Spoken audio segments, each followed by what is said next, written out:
Yo YouTube, strange opening day. Usually I would just say boring hello YouTube, but it's going to be a bit different today because I'm boring as hell normally.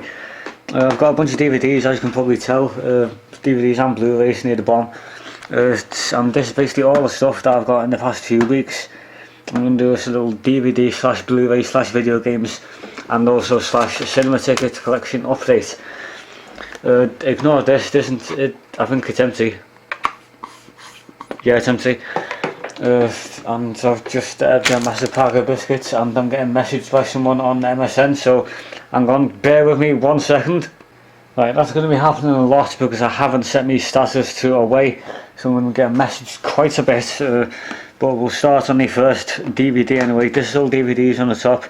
Going to do Blu-rays after that, then video games, then cinema tickets. So it's going to be column video. But first we've got IGPX Immortal Grand Prix box set 1 out of 2. I've got the second one as well upstairs. But I've got the second one, but I didn't have the first one, so now I've got the first one. It did originally come with a piece of paper that stuck on here, but I took it off because it looks a bit ugly. I like the packaging, so I like open this. And you got all the DVDs inside and a nice episode guide in there. I'll take all these out and show you. Now, I got messaged again while I was doing that as well, so anyway, here's volume 3 or stage 3. It's released by a company called Bees Entertainment. It was apparently shown on Cartoon Network, but I don't think it was in the UK. It was in America, I think, although it was originally a Japanese show.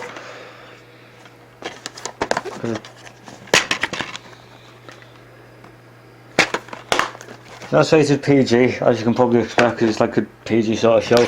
This one's rated 12, purely because one character calls another character a spaz, which I don't really think is grounds for a 12 certificate, but obviously the BBFC do. This is volume 2. And this is volume 1, which I also had individually, but I got rid of it now because I've got box set. I don't want 2 copies of the same bloody DVD. It's quite a good series if you're into like mecha stuff. Like if you liked Mobile Suit Gundam, whatever it's called, if you like Gundam, then you probably like that. It's quite similar. Going to go next, we've got 2 Care Bears DVDs. Again, increasing my rank on the sad twatometer. These are released by, well, it says on the side that they're released by a company called Nippers, but it's actually Contender Entertainment Group, or going under a different name. This is volume 3, I think. Nelvana aren't actually the animation company, they produced it, but the animation was done in Korea by a company called Wang, which I think is kind of funny. Where's the Contender logos on there? Last time I looked. Got 5 episodes, which is more than on the American DVDs. And there it is, Contender Entertainment Group, and for some reason the Nippers logo doesn't appear on the actual DVD, just the Contender one. It's a bit strange. And volume 4 is pretty much the same thing, except for some reason the video quality is absolutely horrendous on these ones. Seriously, it looks like it was recorded from ITV or something. Oh yeah. And the person that bought this off from Amazon is John's Bargain Basements on Amazon.co.uk. That had this lovely handwritten receipt, which I think more online sellers should do this. I think it should be like mandatory or something. Very nice to receive. Yeah, messaged again. Anyway. I've got next Dot Hack Legend of the Twilight volume 3 and volume 2. This is quite a good series. If you haven't seen any of the Dot Hack ones, the originally video games for the PS2, there were 4 of them I think. Then you got to this anime series, the first one of which was Dot Hack Sign, which was crap, and the next one was Dot Hack Legend of the Twilight, which is quite good, quite funny. And there's one after that called Dot Hack Roots, but I haven't seen that one. Apparently it's meant quite good though. But this is actually the reversible cover for it. See, it says on the back there, reversible cover. If you look at this up here, you can bloody get it open like that. You see there's a different cover on the inside, you can swap it around as you like, which I think is quite a good feature as well. This is another Bees release. And volume 2, same thing, slightly better cover. Again you got a reversible one, and Bees again.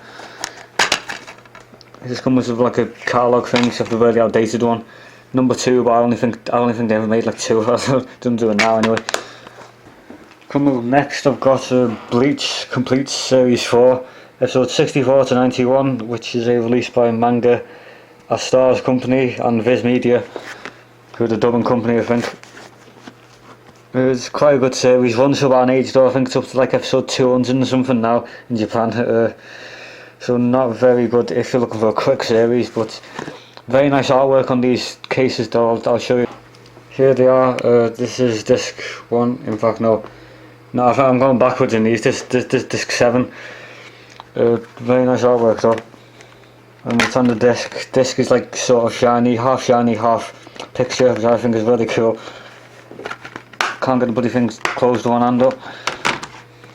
Disc 6, disc 5, disc 4, disc 3, can't even count down, disc 2 and disc 1. So too bad the art in the actual show isn't like that. The animation is usually horrendous. The next DVD is Wolf's Rain Anime Legends box set. It's another B's release. This is the newer box set. I think it was released last year, I think. It's just the discs. There was originally 2 box sets like IGPX down there, which had the boxes, had the proper boxes and stuff, but it's just like a budget one, cost about 15 quid, I think. And I don't like the packaging because the discs, the discs, that was an amazing mistake there. But I'm going to try that again, bear with me. Right, the discs are very tightly packed in here. Look, there's 4 there. That's disc 4, disc 5, disc 6 and disc 7, and probably something in the Roman numerals there. And turn this around, you got disc 1, disc 2 and disc 3. Don't like that packaging. Always think that one of the discs is going to snap off when I take them out. Really awkward, but alright, 15 quid I guess, and really good series as well. The next one I've got is a classic cartoon from the 80s, which was shown on Boomerang last year, I think. The Raccoons, season 2.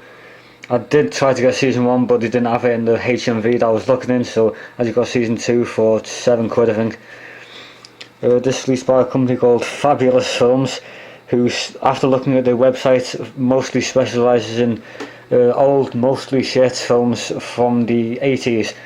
But this is quite good. It's old cartoon, really epic soundtrack. Pretty much the entire soundtrack is just made of old 80s rock songs that have nothing to do with the actual series. Give it a go if you like 80s cartoons. Also, I find it quite funny how they didn't actually put the BBFC certificates on the front. It's quite clearly meant to go there, and it's there on all promo images as well. They also forgot to put it on the actual case, which is absolutely ridiculous. Well, I suppose it isn't that bad. I don't really like the user certificate just taking up my bloody cover space. But that's for a different video. I can make an entire rant about the bloody BBFC, but I'm not going to because I'm already used up 8 minutes of time. You're probably getting bored. The next DVD, but another box set, The In-Betweeners, Series 1, 2 and 3, which is released by Channel 4 DVD, who use this really weird protection system called Macrovision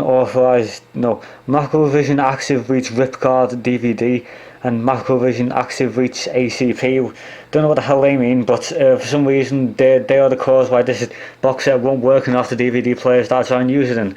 It's really awkward. Some DVDs won't take any DVDs with this protection, and for some reason it's only Channel 4 DVD that actually released the DVDs with this thing, because most companies have already found out that the shit. But I'll take all these out, show you. We got Series 3, which is the only one that I actually watched on telly. Really hard to open for some reason. I can't open cases with one hand. It's really awkward for me for some reason. Everybody else can. I can't. Series 2 doesn't have any consumer advice for some reason. As for the soundtrack, I don't really say I can get a soundtrack from a sitcom, but apparently they did. Here you go. And Series 1, which again don't have any consumer advice there. I don't even get why it's an 18. It's not. I personally think only 18 should be violence. That's pretty much it. You can't rate someone an 18 for sex references or language, which is apparently what they rated this for. And there's also a movie coming out. If that's an 18, then I'll just sneak in. that's all for the DVDs. Now onto the Blu-Rays. High definition shit, y'all. It's with Casino Royale Deluxe Edition. A spectacular 2-disc set, hours of special features and collector's booklet. Released by Sony Pictures Home Entertainment. For some reason their logo isn't on the spine. This is apparently the uncut version. The cinema release and the DVD and the original Blu-ray were cut. I think this is, I've read somewhere that this is the uncut version, but I'm not sure. Not sure how, because it's still 12. One of the last releases by MGM before they went a bit crap. Well, by crap I mean bust. Some very nice packaging though. I can see why they call it a deluxe edition. Fold this out, you get disc 1, which is the film, and disc 2, which is the special features and the collector's booklet is in here, along with a load of marketing crap. Next in the Blu-rays we've got Beauty and the Beast, Disney Diamond Edition, double play. I did want to get this with the slipcase on it, like the shiny thing that goes on it, but I couldn't find it anywhere, so I just caved in and bought the standard one. With that finished the DVD, which was the DVD there. Bonus material Blu-ray and feature Blu-ray. Looks absolutely great in high definition. I'm surprised they haven't released more than 90s ones in like Lion King and Aladdin and all that, because they look great in high definition. Don't know why they keep releasing the 40s ones. But you got the Disney Movie Awards code. You can have that if you want, because I've already used it, so it won't be much use to you. I actually entered this code and for some reason I got 300 points. I think it was because I put Fantasia in as well, so we got like double the points for both of them. So I also got Princess and the Frog on Blu-ray from the Movie Awards thing, but that hasn't arrived yet, so just telling you that now. I've got Princess and the Frog as well in the post. So next, Scott Pilgrim vs. the World Level Up Collector's Edition. This actually comes with a slipcase, very nice one. It's shiny material there. It comes with something called Pocket Blue. I'll get to that in a minute. No, in about 5 minutes. Once I've finished all this crap anyway. And BD Live, which is where it connects to the internet, basically just gives you a different trailer every time you start it up, so I'll do it pointless. Get it out. This is packed with special features, got about 3 hours worth, so if you like the film, definite buy. Next is a more collectible thing. Bulletproof limited edition of the Expendables 3-disc collector's set. Steelbook includes exclusive feature-length documentary Inferno and Making of the Expendables. It's the uncut version, 2018, comes with Blu-ray and a DVD, and it normally comes like this. You've got that picture on the front, but I prefer to have it with like the tattoo facing that way because I think it looks a lot cooler. And it's a Lionsgate release. It's got a Blu-ray has different features than DVD for some reason, which I think is a bit odd. And the Inferno documentary, which I haven't watched yet, really do need to watch that sometime. Contains strong bloody violence, and DHS HD, their logo appears when you start the film up. Let's take a look at it. It comes in a very nice like steel sort of case, like proper hard metal. I don't think it's bulletproof. I do dispute that claim quite a bit, but it's really nice and shiny. You open this up here, you've got the Blu-ray on here, which is certificate 18 because it's uncut.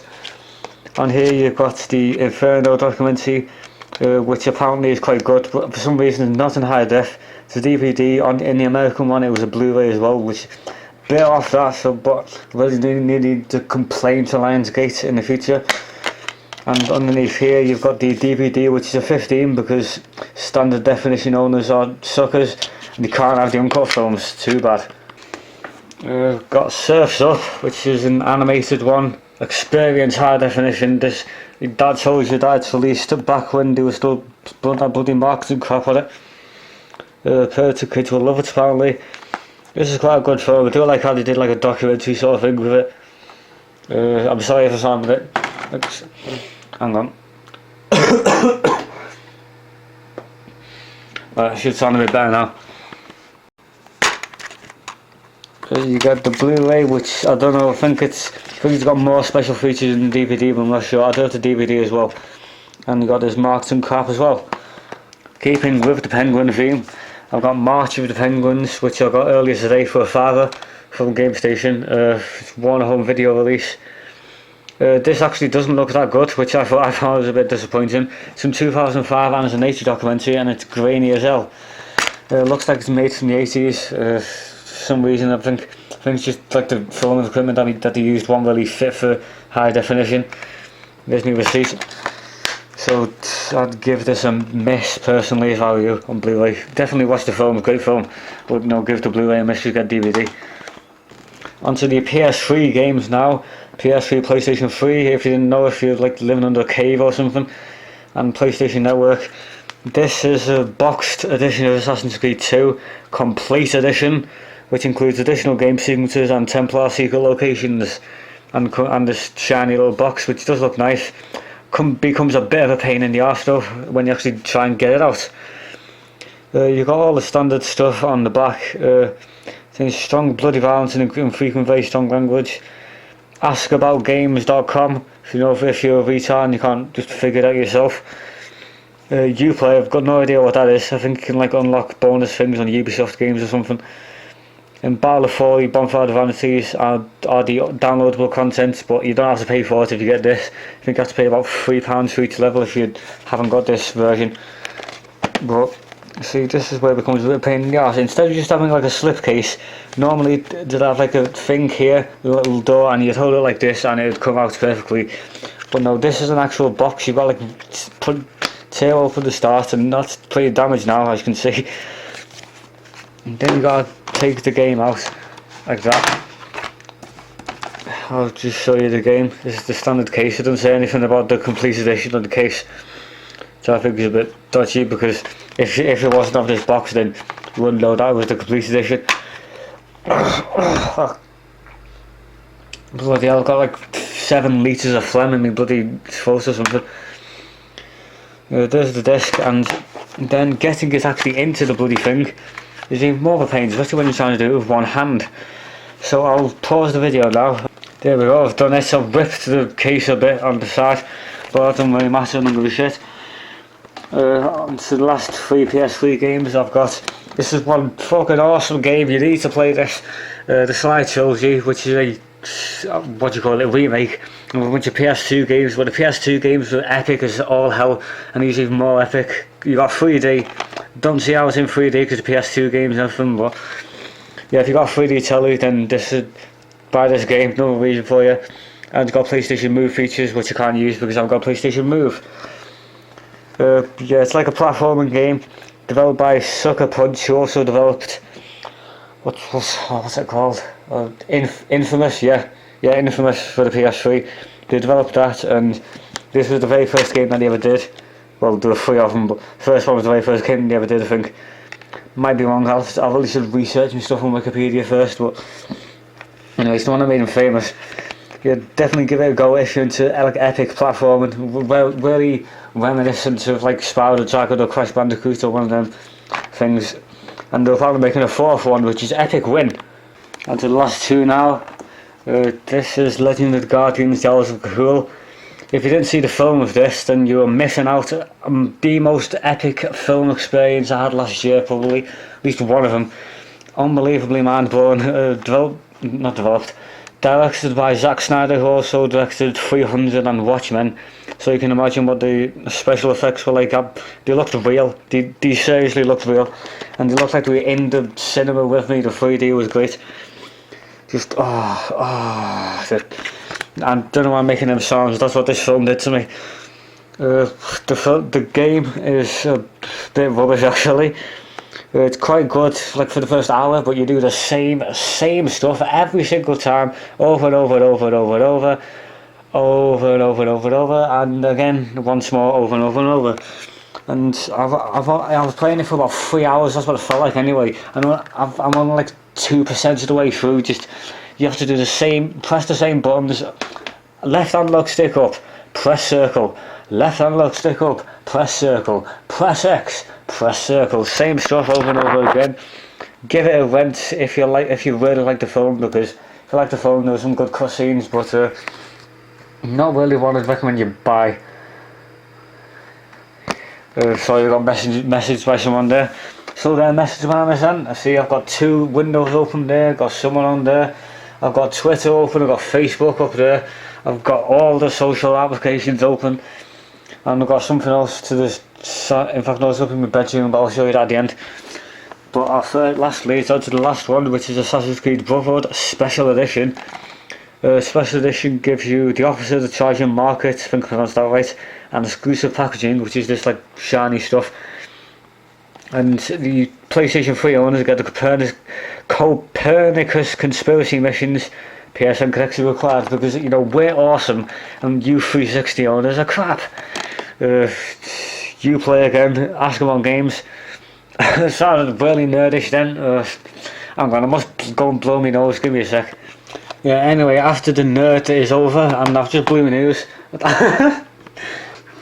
Right, after that unfortunate mispronunciation there, I've blown my nose, and I've also got a Coke here which will probably clear me throat. Very loud table there. Anyway, let's get back to it. This is the cover for Brotherhood. Here's the disc. Don't know why I need both age ratings there, it's a bit stupid. And you have to enter these stupid codes. I'm not going to show you the codes yet because I haven't actually used them myself, so don't want you nicking them. But yeah, that is the whole palanga. I don't know what the hell that is, but that's the whole pile there. So onto the cinema tickets. Well, I've got all these cinema tickets, and these are just like the blur vision ahead. Right, there you go. I've got all these cinema tickets. They're just the recent ones. They're not all of the ones that I've got since the last ticket collection video, but there's some of them. First off, I've got Tron Legacy 3D in screen 6, which is on the digital screens. This is unlimited, £4.50 mixed, which means that I still have to pay £1.50, which is a bit stupid. Not really unlimited, it should be called a slightly limited card. But I'm not really one to point that out. I think about 10 billion people on Twitter have as well, because Cineworld actually have a Twitter account for some reason. I think View do as well. Odeon is the only ones that don't. Anyway, Tron Legacy, yeah, badass film. Definitely Daft Punk, one of the highlights. And also the visual effects are amazing. It's been taken off my local cinema now, but if you haven't seen it, then definitely, if it's still shown in your local cinema, definitely give it a go. And here's Tron Legacy 3D again. It's just one of my mate's tickets, but this was actually the third time that I saw it. It was so badass, I went to see it 3 times. And I just found another one. This is the second time, no, this is the first time. Hang on. Right, I've got this one for the 12th at 6 o'clock. That was last Wednesday, I think. Yeah, it was last Wednesday. That's my ticket, that's one of my mates. So those were for the 12th. This is for the 27th of December at 11:30 in the morning. This was the first time I went to watch it with a limited card. And I'll search through this and see if I've got any more. Oh yeah, I've got this one as well. This is again screen 6. It's the 1st of January, New Year's Day at 8:30. This is the second time I went to see it with my dad. And this is actually my dad's ticket because it's £8.80, which I think is a bit of a rip-off. But it cost me £1.50 again because I got my unlimited card. Coming up next, I don't know why I keep saying coming up next, like I'm some sort of BBC One continuity announcer or something. Conviction, which is earlier today, 3:15. This is quite a good film, quite boring in parts, but quite good story. Like it's based on a true story, I think. And the acting is good. It's got Hilary Swank in it, who's in, can't remember what she was in, but some famous film. But you give it a go if you like drama films. Definitely very good in the acting and direction wise, but just sort of drags a bit in the middle and it's quite rushed towards the end as well. This is the Green Hornet in 3D, which went to see last night at 9 o'clock. Went to the latest showing because I couldn't be asked sitting for the bloody teenagers and stuff. I know I'm saying that as if I'm like 80 years old or something, but for some reason I think I'm the only person my age who can actually not act like a retard in my local cinema. Probably because I live in one corner, but who cares. Again, £4.50, I had to pay the extra £1.50. Screen 5, which is the biggest screen, I think. This is a really good film though. I don't know what the hell the reviews are talking about, because most reviews said it was crap. I think Roger Ebert gave it 1 star, which I thought was a bit dodgy. Yeah, good, really funny film, especially the guy who plays Kato, Jay Chow, something like that. Anyway, next one. Screen 7, 127 hours, which I went to see on Friday with my mum, 7 o'clock. Unlimited £3. I didn't pay that, I just swiped my card, it did it for me, yeah. So, you know, I've got them unlimited skills, yeah. Very, very good film, second time I've seen it. The first time is this massive ticket here, it's by Odeon. I'll show you that in a minute. If you haven't seen this, get down to local cinema, see it, really good drama film. And James Franco definitely has to at least be nominated for some sort of Oscar, even though he's presenting the bloody thing. What's this? The Tourist, screen 3, which is the really shitty small one. This was a bit good, bit bad. Quite boring towards the middle. The ending was a bit poorly acted, apart from Johnny Depp. Johnny Depp was the only good actor in the film. It's alright if, as far as like odds, I don't know. It's just like you know, when you see a film and you just can't actually think of anything because it's so mediocre. It's that film. This is another bloody 3D film, Gulliver's Travels, which is with Jack Black in it. This is the first film I used my unlimited card with, and Boxing Day 11 o'clock. It is what was I going to say about it? Oh yeah, this is, oh God, I'm getting bloody phlegm backing up into me. I might edit that out. Yeah, probably will. In fact, no, I can't be asked. But yeah, quite a funny film. The Way Back, which I saw on Tuesday, 6:30. This was quite a good film. Or some Russian escapees from prison. They have to walk across the something desert. Can't remember what the desert was called. Not got a very good memory, but something like drama film. Season of the Witch. Oh God, makes me vomit thinking about it. Oh, terrible film. If Nicolas Cage is as bad in like Drive Angry or whatever film he's in next as he was in that, then he can F off. I'm not paying money to see that. The King's Speech, which is a very good drama film with Colin Firth in it. I was the only person under the age of 18 in my particular screening. But a good film if you can catch it on a less senior screening or whatever. Quite a good film. And then finally in the Cineworld tickets I got Meet the Parents, Little Fockers, but it doesn't continue that far. And this was quite a funny film. Didn't think it was as funny as the first one or the second one, but it was still quite funny. It was on Screen 9, which is probably the shittiest sound system in the world. And that's pretty much all I've got to say about that. Then I've got 127 hours again. The My Local Cinema wasn't actually showing it in the first week, so I went to the Odeon in Liverpool to see it. And it cost bloody... you can't see that, but it says £6.60, which is a rip-off because it's £4.90 in my Cineworld, even if you like unlimited card. I can't remember, I forgot that, I was just talking about it a minute ago. But yeah, even stranger is the fact that when you buy a ticket to Cineworld, they've got this part and then they've got another half here, and they rip that's exactly identical to that except white, and they rip it in half to keep the white bit and give the blue bit back to you. At the Odeon they don't do that, they just like take a look at it, whip it slightly there, and then give it back to you, which I don't get that. I thought they had to like have a cinema copy, but they obviously don't. Teen, which is 13 to 18 I think, and I've got this via ATM. And I got 50% off Tapas to share, yay! That's all the cinema tickets. But I've got one more thing to show you, but I'm going to do that in a separate video because this is 30 minutes long. Amazingly long. My God, I didn't realise it was that long. Oh, man. Yeah, I better stop this now. I'm boring you to hell. See you later.